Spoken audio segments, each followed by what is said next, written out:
할렐루야. 살아계신 하나님께서 우리의 예배 가운데 함께 하시는 줄 믿습니다.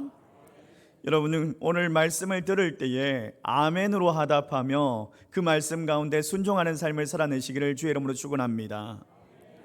여러분, 우리가 계속해서 회복이라는 주제로 12선지서를 가지고 소선지서를 가지고 말씀을 나누고 있습니다. 여러분, 신앙생활을 하면서 소선지서로 설교를 들어보신 적이 그렇게 많지 않을 거예요. 왜냐하면 이 소선지서로 설교하는 것이 어렵거든요. 그런데 제가 이 어려운 일을 하고 있습니다. 그리고 여러분들이 그 어려운 설교를 듣고 있습니다. 그렇죠? 너무 어렵다 보니까 참 듣기 힘든 말씀이고, 또 이 말씀을 우리에게 어떻게 적용해야 될까, 그런 고민들을 참 많이 하게 되죠. 근데 이 소선지서 하면 여러분들이 꼭 기억해야 되는 단어가 있어요.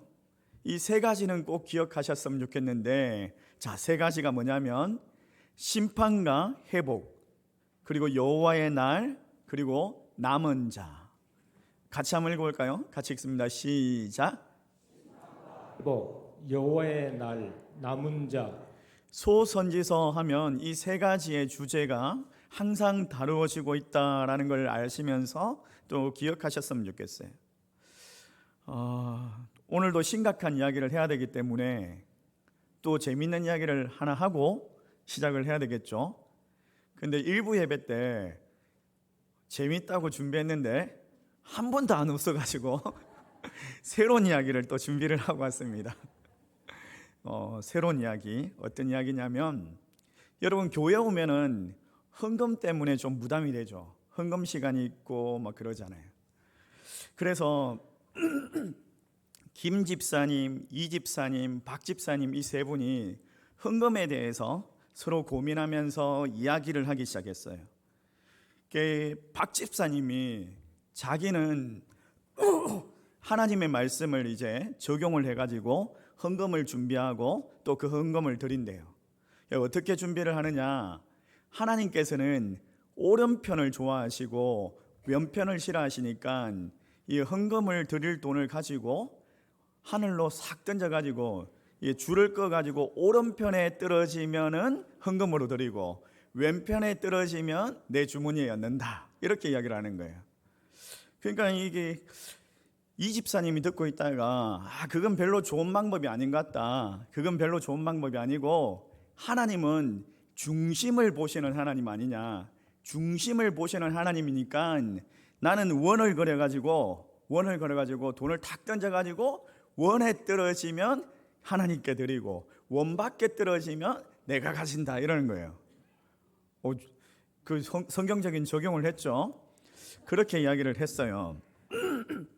그러니까 마지막으로 이제 박 집사님이 듣고 있다가, 야, 그거 진짜 좋은 방법 아닌 것 같다.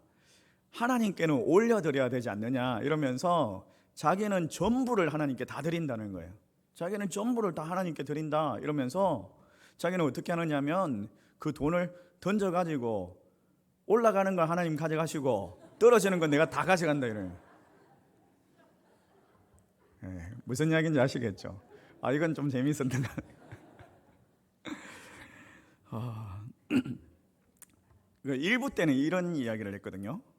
재미없었는 이야기를 한번 해드릴게요. 평소에 이제 잘난 척을 하는 집사님이 계셨어요. 되게 잘난 척을 하시는 집사님이 목사님께 와가지고, 목사님, 요즘에 베스트셀러로 그 불편한 편의점이라는 책이 있는데 한번 읽어보셨어요? 라고 하면서 자기 막 잘난 척을 한 거예요. 그러니까 목사님이 아직 못 읽어봤다고 하니까 이분이 하시는 말씀이, 목사님, 그거 나온 지가 1년이 넘었는데 그걸 아직도 안 읽어봤습니까? 이러면서 핀찬을 주는 거예요. 목사님이, 그럼 집사님은 오바다를 읽어봤냐고 이렇게 물은 거예요. 오바다를 읽어봤냐 이러니까, 뭐 여기도 보니까 오바다가 성경에 있는지 없는지 모르는 분들이 있는 것 같아요. 그 집사님이 오바다가 성경에 있는지 몰랐던 것 같아요. 그게 무슨 책이냐고 이러니까, 아니 집사님, 그게 나온 지가 2500년이 넘었는데 아직도 안 읽어봤냐고 이러면서 이게 웃겼어요. 1부 때 너무 썰렁해가지고 제가 어떻게 감당이 안 되더라고요. 여러분, 오바닷을 한번 읽어보셨습니까? 읽어보셨습니까? 이게 성경이 오바다가 구약에서 한 장밖에 되지 않잖아요. 되게 짧은, 성경의 구약에서 가장 짧은 성경이죠. 21절밖에 안 됩니다. 꼭 한번 읽어보시면 좋을 것 같은데요, 이걸 읽어보면은 그 내용이 그렇게 희망적이지 않은 것 같아요. 에돔에 대한 심판, 하나님의 심판에 대해서 이야기를 하고 있는데, 이 에돔에 대한 심판이 우리하고 무슨 상관이 있을까? 이 시대 가운데 무슨 상관이 있을까? 이 메시지가 우리에게 뭐 어떤 의미를 줄까? 이런 것들을 우리가 함께 살펴보면서 은혜 나누기를 원합니다. 여러분, 오바다라고 하면 이 발음하기도 어렵죠. 성경에서 끝말로 야자라는 단어가 들어가면 하나님이라는 뜻을 가지고 있어요. 그래서 호세야, 엘리야 할 때 하나님과 연관되는 이름이죠. 그러니까 오바다 하면 오바드라는 단어와 야흐라는 여호와의 추격형인 이 단어가 합쳐져 가지고 여호와를 섬기는 자 해가지고 오바드라는 단어와 야흐라는 단어가 합쳐진 단어예요. 오바댜라고 하는데, 이걸 또 한마디로 하면 하나님의 종이라는 이름의 뜻을 가지고 있습니다. 이 오바다 선지자가 이제 에돔, 이스라엘 사람이 왜 타민족에게 여호와의 심판을 선포했는지 우리가 한번 봐야 되는데요, 이 에돔에게 하나님의 심판을 선포합니다. 근데 여러분 잘 아시겠지만 에돔이 누구의 후손입니까? 에서의 후손이죠. 에서와 형제되었던 사람이 누구죠? 야곱이에요. 에서와 야곱은 형제였는데 야곱의 후손이 이스라엘이죠. 그러면 에서와 야곱의 아버지 어머니가 누구죠? 이삭과 리브가. 그러니까 한 조상을 가진 민족이라는 거예요. 그러니까 형제의 나라, 형제의 국가인 거죠. 또 이웃의 나라인 거예요. 그럼에도 불구하고 에서와 야곱이 두 형제가 그렇게 관계가 좋지 않았죠. 야곱이 어떻게 했죠? 형 에서의 그 장자 축복근을 가로챘습니다. 그래가지고 형 에서를 피해서 외삼촌 라반의 집에 도망갔다가 20년 후에 다시 돌아옵니다. 20년 후에 형 에서를 만나는데 형 에서가 이 야곱을 용서해줘요. 근데 용서해주는데 그 에서가 하나님을 잘 섬겨가지고 신앙적으로 성숙해가지고 야곱을 용서해줬느냐? 그게 아니에요. 그게 아니라 이 야곱이 보니까 자기보다 못 사는 것 같고 가난해 보이니까, 자기가 더 물질적으로 우월하고 풍요롭다라고 생각하니까 인간적인 너그러움에서 용서를 해준 거예요. 그러니까 에서가 보니까 미래적인 사람이 아닌 거예요. 현실적인 사람, 그리고 지금 당장 풍요와 그리고 지금 당장의 만족에 기뻐하는 그런 사람이었다는 거예요. 그러다 보니까 이 에돔 족속도 그런 성향을 가지고 있습니다. 이 에돔 족속도. 에돔 족속이요, 이제 어떻게 이제 비우호적이냐면, 이제 이스라엘이 이제 출애굽을 하죠. 출애굽을 해가지고 가나안 땅으로, 하나님께서 약속하신 그 가나안 땅으로 갑니다. 가나안 땅으로 가는데 이 에돔의 길을 지나가야 돼요. 에돔 나라 앞을 지나가면 더 빨리, 더 편하게 지나갈 수 있습니다. 근데 출애굽한 이스라엘 백성들에게 하나님께서 이런 말씀을 주십니다. 에돔은 너희의 형제이기 때문에 그들을 미워하지 말라, 그들하고 전쟁하지 말라라고 말씀하십니다. 그러다 보니까 이 출애굽한 이스라엘 백성들이 에돔에게 전령을 보내가지고 그 땅을 지나가게 해달라라고 요청을 합니다. 근데 에돔이 안 된다라고 하죠. 안 된다, 그 왕의 대로로 건너갈 수가 없다라고 하면서 돌아가게 하죠. 이스라엘 백성들이 정말 어렵게 힘들게 그 땅을 우회해가지고 가나안 땅으로 들어가게 됩니다. 또 신약에 보면 이 에돔 족속에 대한 에돔이란 단어가 전혀 나오지 않아요. 여러분 신약에 보시면 에돔 대신에 이두메라는 단어가 나옵니다. 이두메. 이 이두메라는 단어가 에돔이라는 단어예요. 여러분 신약에 이제 구약에서 말라기로 끝이 나죠. 그리고 신약에서는 마태복음으로 시작을 합니다.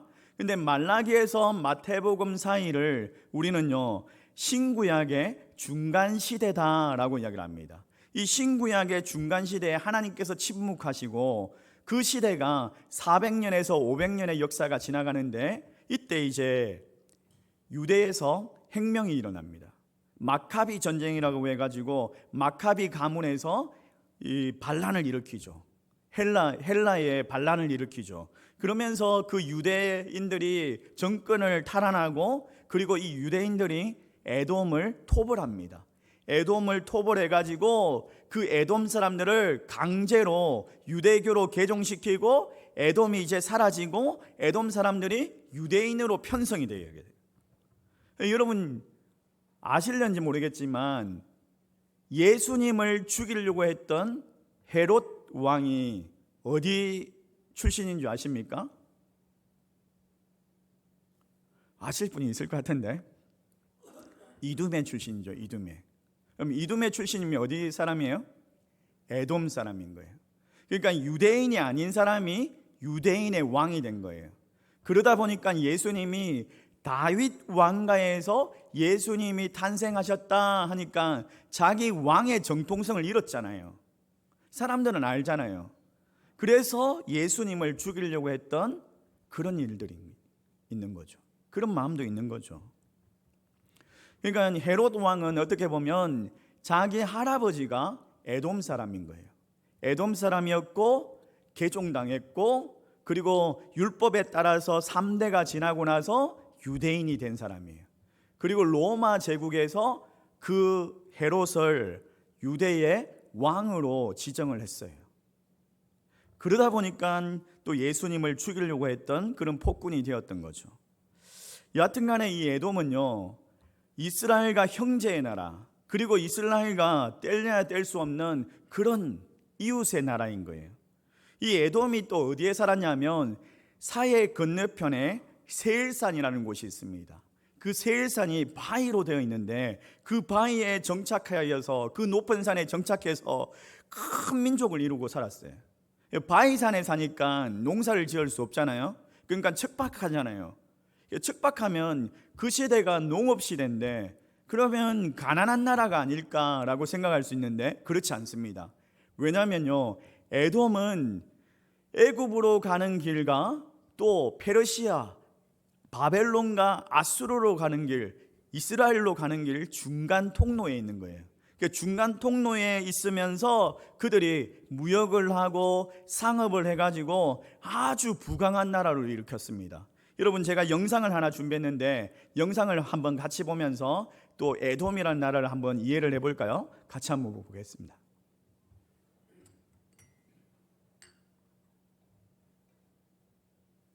페트라는 그리스어로 바위라는 뜻인데요. 고대 나바테아인들은 협곡의 바위를 깎아 거대한 도시를 만들었습니다. 고대 나바테아인들의 무역의 거점이었는데요. 이 페트라는요. 1000년 동안 역사 속에서 사라졌던 도시.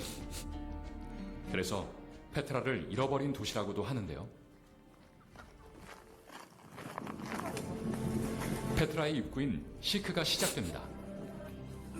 시크는 통로라는 뜻인데요. 평균 높이가 90m, 일부 구간은 높이 200m나 되는 거대한 협곡이 이어지기 때문입니다.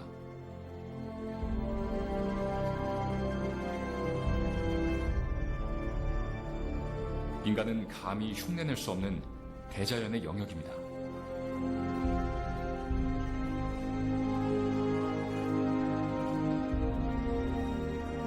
거대한 자연이 끝나는 곳에서 인간의 위대한 문명이 시작됩니다. 보물이 숨겨져 있다고 믿었던 베두인들이 알카지네라는 이름을 붙였다는데요.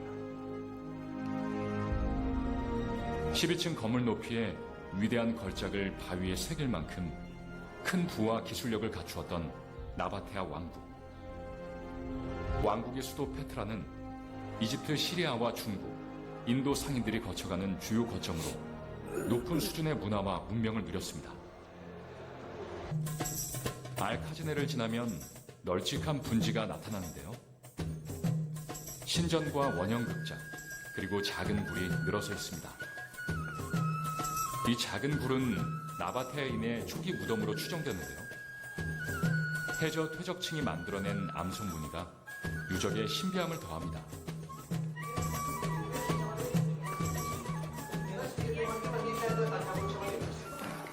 현재까지 페트라에 대한 조사는 겨우 10%만 이루어진 상태라고 합니다. 우리가 보는 것이 빙산의 일각이라는 얘기인데요. 유적을 모두 발굴하기까지 얼마나 걸릴지는 아무도 알지 못합니다.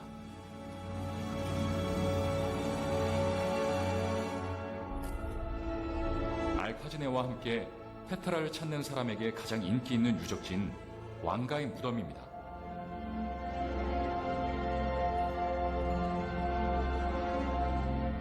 알카즈네와 마찬가지로 바위를 깎아 만들었는데요. 미완성이긴 하지만 헬레니즘과 로마, 이집트와 시리아 양식이 뒤섞여 있다고 합니다. 페트라가 국제적인 무역 도시로서 번영을 누렸다는 증거죠.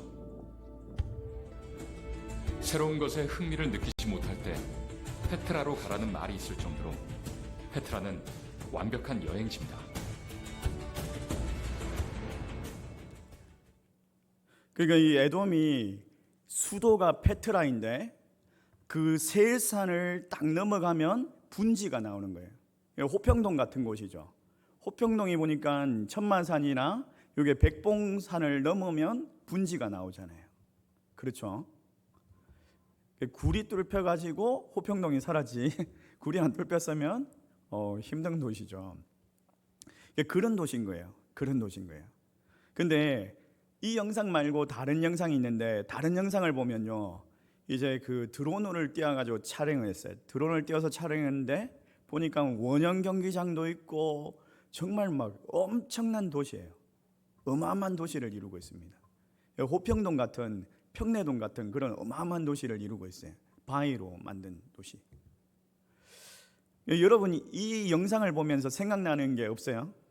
혹시 여러분 이 영상이요, 그 영화의 모티브로 많이 쓰였는데 반지의 제왕 보셨습니까? 예. 반지의 제왕에 보면 이런 영상 비슷한 것들이 나옵니다. 페트라 비슷한 도시가 나와요.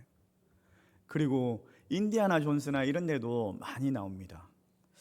정말 어마어마하게 부유한 도시였어요. 그렇게 무역을 하면서 상업적으로 또 부강한 나라를 이루었습니다. 여하튼 간에 이스라엘과 에돔은 같은 민족이었고 형제 국가였고 또 그렇게 서로 도우면서 살아가야 되는 그런 민족들이었다.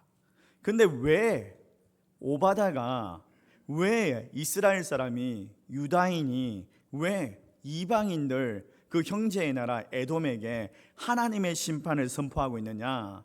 이걸 오늘 말씀 가운데 한번 살펴보니까 첫 번째로 보니까 에돔의 교만이었다라고 이야기를 하고 있어요. 에돔의 교만이었다. 자, 1장 3절 말씀 우리 같이 한번 읽어보겠습니다. 1장 3절 말씀입니다. 같이 읽습니다. 시작. 너의 마음의 교만이 너를 속였도다. 바위 틈에 거주하며 높은 곳에 사는 자여, 내가 마음에 이르기를 누가 능히 나를 땅에 끌어내겠느냐 하니. 여러분, 교만이 뭐죠? 자기의 능력과 자기의 지혜만을 믿고 또 자기 자신만 할 수 있다, 뭐 이런 게 교만이라고 하지 않습니까? 에돔 족속이 오늘 영상에서 봤던 것처럼 높이가 20층, 30층 높이에요. 협곡을 지나야지 에돔으로 들어갈 수 있어요. 그럼 바위산을 둘러싸고 있는 그곳에 도시를 만들고 있는 거예요. 그러니까 그 당시에 전쟁 기술과 능력으로는 그 에돔을 침략하기가 너무 힘든 거예요. 그러다 보니까 이 에돔이 자만하고 있었던 거죠. 우리나라는 모든 적을 방어할 수 있다. 우리는 이스라엘 민족보다 더 우월하고 더 부강한 나라이다. 우리나라가, 이 에돔이 다른 민족이 침략할 수 없어 라고 하면서 그렇게 자만을 하고 있었던 거죠. 여러분 잘 아시겠지만 솔로몬 이후에 이스라엘이 두 나라로 나누어집니다. 남쪽은 유다로 북쪽은 이스라엘로. 그리고 북쪽의 이스라엘은 BC 722년에 아수르에게 침략을 당하고 멸망을 하죠. 세계사에서는 아시리아라는 나라에게 멸망을 당합니다. 그리고 남유다는 BC 586년에 바벨론에게, 지금의 이제 이라크, 이란, 페르시아 이 지역의 바벨론에게 멸망을 당합니다. 그렇게 전쟁에 침략을 당하고 있는데도 불구하고, 이웃 나라가 그렇게 전쟁에 침략을 당하고 있는데도 불구하고 자기들하고는 아무런 상관없다. 아무리 강한 아수르가 와도, 아무리 강한 바벨론이 와도 우리를 막아설 수 없다, 우리를 공격할 수 없다 이러면서 그들이 그 남유다가 어려움을 당하고 있을 때 방관합니다. 자기들하고 아무런 상관이 없다고 하면서 방관하고 무시해버리죠. 그런데 하나님께서는 이걸 교만이다라고 이야기를 해요. 너희들이 교만해서 그렇게 방관하고 있었다라는 거예요. 너희들이 그 교만해서 이웃 나라가 어려움을 당하고 있는데 무시했다라는 거예요. 그래서 하나님께서 심판을 이야기하시는데, 이 에돔의 심판을 뭐라고 말씀하시느냐? 자, 4절 말씀 우리 같이 한번 읽어볼까요? 4절 말씀 같이 읽습니다. 시작. 내가 독수리처럼 높이 오르며 별 사이에 깃들일지라도 내가 거기에서 너를 끌어내리라. 여호와의 말씀이니라. 엄청 높은 곳에, 뭐 별같이 막 높은 곳에, 우주에 있더라도 독수리처럼 높은 곳에 보금자리를 터가지고 안전하다라고 생각해도 거기서 너를 끌어내리겠다라고 말씀하시는 거예요. 너희들이 형제인 그 이스라엘을 아무런 상관없다, 그들의 어려움을 당하고 있는데도 불구하고, 그들의 아픔을 보면서도 아무 상관없다 우리하고는, 그렇게 무시하고 그렇게 방관했던 것이 교만이고, 그렇기 때문에 하나님의 심판을 받는다는 거예요. 여러분, 이 메시지가 우리에게 전하는 메시지예요. 여러분 주변의 형제들이, 이웃들이 아픔을 당하고 있는데 여러분 어떻게 대하고 계십니까? 여러분 에돔과 같이 방관하고 나하고는 아무 상관이 없다라고 그렇게 대하고 있지는 않습니까? 저는 오늘 이 말씀을 준비하면서요, 튀르키예 지진에 대해서 다시 생각나게 되더라고요. 하나님, 우리 교회가 아무 상관이 없다 이렇게 이야기하면 이건 우리의 교만인데, 우리나라가 아무 상관이 없다라고 말하면 이거는 우리의 교만인데, 하나님, 이 메시지가 우리는 안전하다, 우리는 그런 지진이 없을 것이다 라고 말하지만 우리를 끌어내리겠다라고 하시는 경고의 말씀이군요. 그런 마음이 막 들더라고요. 여러분, 주변의 사람들에게 민감하셔야 돼요. 주변에 어려움을 당하고 있는 사람들에게 민감하셔야 돼요. 하나님의 그 심판, 정말 무서운 심판이죠. 하나님은 사랑을 말씀하는 동시에 심판을 분명하게 말씀하십니다. 그러면서 뭐라고 이야기하느냐면, 자 보세요, 15절 말씀이에요. 같이 한번 읽어보겠습니다. 시작. 여호와께서 만국을 벌할 날이 가까웠나니 내가 행한 대로 너도 받을 것인즉 내가 행한 것이 내 머리로 돌아갈 것이라. 뭐라고 이야기하고 있어요? 너희가 행한 대로 받는다라는 거예요. 행한 대로 받는다. 여러분, 일반적으로 법칙이 그렇죠. 심은 대로 거둔다라는 말이죠. 심은 대로 거둔다. 여러분 인생 가운데도 마찬가지예요. 이런 법칙이 존재합니다. 여러분 가운데 심판이 왔다면 그 무언가 심판에 관련된 것을 심었기 때문에 그게 거기서부터 시작된 거예요. 하나님 앞에서 어떤 삶을 살아내느냐, 그게 우리의 삶의 결과가 된다는 거예요. 여러분이 평안과 평강으로 감사로 오늘 살아가고 있다면 여러분들이 그 씨앗을 심은 것이죠. 오늘 여러분들이 불행과 고통과 어려움으로 살아가고 있다면 여러분들이 그 씨앗을 심은 거예요. 우리가 형제의 그 어려움을 방관하고 있다면 우리가 어려울 때 그 형제들이 우리를 돕지 않는다는 거예요. 우리의 형제의, 우리의 이웃의 아픔을 함께 돌볼 수 있는 그런 겸손함이 우리에게 있기를 주의 이름으로 축원합니다. 우리 하나님의 그 뜻강, 하나님의 계획을 무시하면 안 됩니다. 우리는 아무 상관이 없는 것처럼, 우리는 죄가 없는 것처럼 하나님께서 행한 대로 심판하신다. 그리고 그걸 교만이라고 말하고 있습니다. 또 두 번째로 이 오바댜 선지자가 에돔을 향해서 심판을 선포하고 있는데, 심판하시겠다라는 그 이유가 에돔의 배반이라는 거예요. 배반. 우리의 악한 속성이 있지 않습니까? 인간적으로 우리 악한 속성이 있죠. 사촌이 땅을 사면 어떻게 된다? 예? 배가 아프다? 오, 나쁜 사람들이네요. 박수 치면서 기뻐야 되지 않습니까? 뭐 배가 아프고 이럽니까? 배가 아프다 뭐 이러면서, 요즘에는 머리까지 아프다 이러면서, 이게 우리의 악한 속성이죠. 이스라엘이 그 가나안 땅에 입성해 가지고 들어가서 다윗 왕국을 이루고 또 이웃 나라들을 토벌하면서 부강한 나라로 이루고 살아갈 때 에돔이 얼마나 배가 아팠겠어요. 얼마나 배가 아팠겠어요. 에서가 야곱보다 더 부강하고 더 풍요롭다라는 걸 알았을 때만 해도 너그럽게 용서를 해줬지만, 이 이스라엘이 부강한 나라를 이루고 그 영토, 큰 영토를 차지하고 있을 때 그걸 보면서 배가 아팠던 거죠. 근데 보니까 860년을 그 가나안 땅에서 살고 바벨론의 침략을 당하면서 예루살렘 성이 파괴되고 성전이 파괴되고 성물들이 막 약탈당하는 걸 보니까 기분이 좋은 거예요. 다윗 왕국이 막 멸망하는 걸 보니까, 끊어지는 걸 보니까 기쁜 거죠. 속으로 기뻐하는 거죠. 비웃고 있는 거죠. 그러면서 그들이 어떻게 하느냐면, 북이스라엘이 침략을 당할 때에, 남유다가 바벨론의 침략을 당하고 멸망되어질 때에 그 틈을 타가지고 이스라엘 도시들을 막 약탈을 합니다. 형제의 나라를 도와주기는 그냥 그 어려움을 당하고 있는데 오히려 침략을 하고, 오히려 이스라엘의 그 난민들을 사로잡아 가지고 노예로 삼고, 심지어는 막 죽이기도 하고 이러면서 살아가는 거예요. 여러분, 이 메시지를 보면서요, 제가 어떤 마음이 드느냐면, 우크라이나에 막 전쟁이 일어나고 있는데 우리나라는 막 무기 팔 국리만 하고요.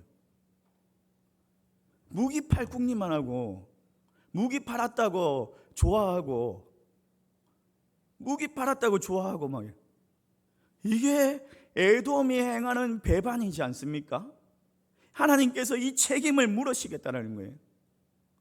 너희들이 교만하여서 이 바벨론이 예루살렘을 공격할 때 방관하였고, 너희들이 교만하여서 그 이스라엘이 파멸당할 때에 동조하였고 협력했다. 그게 배반이다라고 말씀합니다. 너희들이 행한 대로 하나님께서 심판하시겠다라고 말씀하십니다. 너희들이 포악하였다라고 말씀하십니다. 포악하다라는 말은요, 잔인하고 난폭한 걸 이야기합니다. 10절 말씀에 이 이야기를 이야기하는데, 이 포악함으로 인해 가지고 완전히 멸망당한다, 이런 이야기를 하십니다. 자, 10절 말씀 우리 같이 한번 읽어볼까요? 같이 읽습니다. 시작. 내가 내 형제 야곱에게 향한 포악으로 말미암아 부끄러움을 당하고 영원히 멸절되리라. 포악이라는 단어가 그 개념이 좀 달라요. 여러분 보십시오. 에돔이 직접 그들이 이스라엘을 공격했습니까? 아니죠. 에돔이 직접 막 쳐들어가고 전쟁을 벌리고 이런 게 아니에요. 1대1로 맞짱 뜨자 이래가지고 전쟁한 게 아니라 바벨론이 침략했어요. 바벨론이, 아수르가 침략했어요. 에돔은 그냥 가만히 있었어요. 어떤 면에서는 그냥 가만히 무시하고 방관하고 그렇게 지켜만 봤는데, 그 이웃의 나라, 그 유다가 아파할 때에 귀를 닫고 눈을 감았을 뿐인데, 그걸 하나님께서는 포악이다라고 말합니다. 그들이 흘리고 가는 것들을 주었을 뿐인데 그걸 하나님께서는 포악이다라고 말하고 있어요. 어려움을 당하고 있는 사람들이 흘리고 가는 걸 주었을 뿐인데 그걸 포악이라고 이야기하고 있어요. 여러분, 혹시라도 뭐 어떤 회사가 부도가 났어요. 그걸 막 기뻐하면서 그걸 내가 주었다? 막 싼값에, 머리 써가지고 싼값에 얻었다? 기뻐하지 마십시오. 아파해야 돼요. 가슴 아파야 돼요. 어떻게 하면 이 회사를 돕고 살릴 수 있을까? 이런 것들을 고민해야 돼요. 그것을 포악이라고 이야기하고 있어요. 하나님 말씀 가운데. 여러분, 하나님 말씀대로 우리가 잘 살아야 되지 않겠습니까? 분명히 뿌린 대로 거둔다라고 이야기하고 있는, 귀를 닫고 눈을 감고 사는 그런 그리스도인으로 살면 안 되죠. 왜 한국교회가 세상 가운데 욕을 먹고 있고 그리스도인들이 손가락질을 당하고 있습니까? 여러분, 이런 예화가 있는데요, 의미 있는 예화예요. 어떤 예화냐면, 이 아들 병아리하고 아빠 닭하고 대화를 합니다. 어떤 대화를 하냐면, 병아리가 아빠에게 물었어요. 아빠, 우리 머리에 벼슬이 있는데 이 벼슬이 왜 있는 거예요? 라고 물었어요. 그러니까 아빠 닭이 하는 말이, 이건 적들에게 위험을 가시하기 위해서 있는 거야 라고 이야기를 했어요. 또 병아리가 또 물었습니다. 그럼 아빠, 우리 주둥이가 이렇게 빼쫌하고 날카로운데 왜 이렇게 빼쫌하고 날카롭죠? 라고 이야기하니까 아빠 닭이 하는 말이, 이건 우리가 적들을 무참하게 공격하기 위해서, 혼내주기 위해서 있는 거야. 그러면서 막 자신 있게 이야기했어요. 또 병아리가 또 이야기를 합니다. 아빠, 근데 우리는 왜 이렇게 목소리가 커요? 라고 이야기하니까 아빠 닭이 또 이야기를 해요. 그건 우리가 적들을 기선제압하기 위해서 목소리가 큰 거야 라고 이야기를 했어요. 그러니까 병아리가 한참 생각을 하다가, 잠깐 생각을 하다가, 근데 아빠, 왜 우리는 이런 힘을 가지고 있는데도 불구하고, 힘을 가지고 있는데 닭장 안에 있습니까? 라고 이야기를 하는 거예요. 그냥 간단한 예화지만 의미 있는 예화예요. 여러분, 우리에게 하나님께서 주신 축복이 있지 않습니까? 한국교회가 언제부터 이렇게 잘 살았습니까? 한국 전쟁을 치르고 우리도 정말 어렵게 살았던 그 세대 아닙니까?